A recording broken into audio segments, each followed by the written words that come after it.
cops are back on the beat tonight. 50 officers were rehired and sworn in on Friday. They returned to patrolling the streets this afternoon.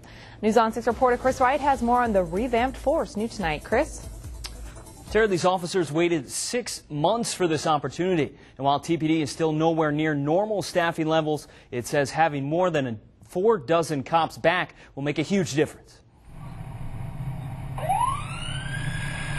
For Officer Travis Barnes, getting back on patrol feels like getting back on a bike. Bizarre the way time passes so fast. The 28-year-old spent 5 years on the force before he and 123 other officers were laid off in January. But he says it wasn't the end of the world. While unemployed, the father of 2 was able to spend some much-needed quality time with his family. If you could take the worry out of the mix, then I would have been great. But it's just the worrying when your money's going to run out, when you're going to get a paycheck next. Charter ordinance to the city of Tulsa. Barnes was one of 50 officers who were sworn in and got their badges back Friday. The department says that in the 6 months since the layoffs, it was operating with the same staffing levels it had in 1978. But it only averaged 95,000 calls a year back then. Since then, that number has more than tripled to 300,000.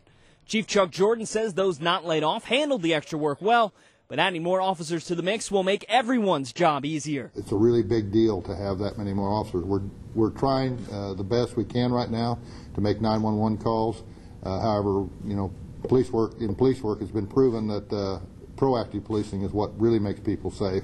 Out of necessity, Officer Barnes says he did consider pursuing other lines of work, but no other job felt quite as comfortable. And they were all Monday through Friday, 8 to 5. And Lincoln through 11 to 4. Just spending your life sitting in a cubicle and working the standard Dolly Parton 8 to 5, 9 to 5.